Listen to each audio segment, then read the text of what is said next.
এই হলো ইতালির ভাসমান বা খোলা বাজার, অস্থায়ী বাজার যেটাই বলেন। এটা কয়েক ঘন্টার জন্য থাকে, এরপরে এই বাজার উঠে যায়। তো আজকে চলে আসলাম, বৃহস্পতিবার বাজারটা বসে।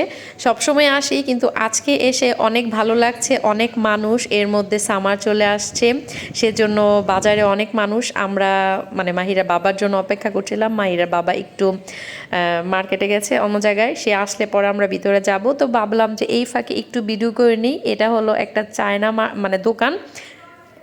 এখানে চায়না প্রোডাক্ট সব কিছুই পাওয়া যায়, ইলেকট্রিক জিনিস, মানে মোবাইল টাইপের যেই জিনিসগুলি আছে সব কিছুই পাওয়া যায়। তারপরে এটা হলো ইতালিয়ানদের খাবার ফরমাজ্জ, তারপরে মধু টধু অনেক কিছুই পাওয়া যায়। তো সামনে একটু ঘুরে ঘুরে মানে দেখাচ্ছি আপনাদের। এমনিতে তো আমি সবসময় আসি, তো হঠাৎ করে ভাবলাম যে আজকে একটু ভিডিও করে, যেহেতু আমার হাতে সময় আছে। কিন্তু লাস্ট পর্যন্ত আর ভিডিও করতে পারিনি, কারণ তখন অনেক বেশি ব্যস্ত হয়ে গিয়েছিলাম। তো দেখেন কত মানুষ, ভালো লাগছে। মানে এত মানুষ দেখলে না, যদিও মানে একটু মানে ঝামেলা বা মনে হয় যে অনেক মানুষের ভিড় এরকম মনে হয়, কিন্তু ভালো লাগে। যেহেতু এখন এখানে গরম গরম, আর ওদের মনে হয় একদম ঈদের মতো মানে লাগে। কারণ এত সময় শীতের মধ্যে থাকতে থাকতে এই গরমটাকে ওরা অনেক বেশি উপভোগ করে। তো এটা হলো একটা ব্যাগের দোকান, এটাও চায়না দোকান। মানে এটা হলো অস্থায়ী মার্কেট। কিছুক্ষণ পর সব উঠে যাবে, 12টার পর থেকেই সব গুছানো শুরু হয়ে যাবে। আমি যখন সকালবেলা মাহিরাকে স্কুলে নিয়ে আসি, তখন মার্কেটটা একটু একটু বসে।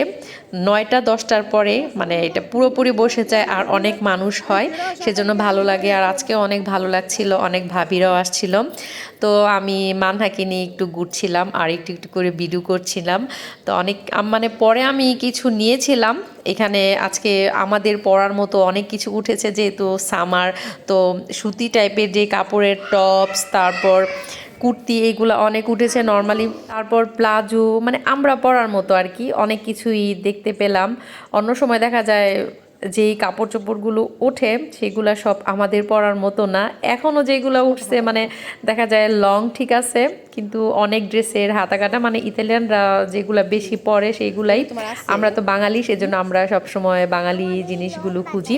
তো এই যে এই একটা খেলনা আমি ইতালিতে আসার পর দেখেছি, আর বাংলাদেশে অনেক ছোট থাকতে দেখেছিলাম চুরির মতোই খেলনাগুলো। মানে দেখে ভালো লাগছে, কারণ হলো এই জিনিসটা একদম ছোট সময় দেখেছি, এখন দেখাই যায় না বললে চলে। কিন্তু এখানে আসার পরে এই জিনিসটা দেখলাম, মাহিরা মানহার আছে, কিন্তু সে এখানে দেখে বলতেছে যে আবার নিবে। আমি আর কিনে দেইনি, কারণ বাসায় যেহেতু আছে। আর বাচ্চারা এরকমই, যেখানে যায় তাদের থাকুক আর না আর থাকুক, বেশি ভিডিও করার মানে সুযোগ খেলনা পাইনি। হলেই এখানে হলো আমার সেটা ব্লগটি লাগবেই। আজকে শেষ। আল্লাহ হাফেজ।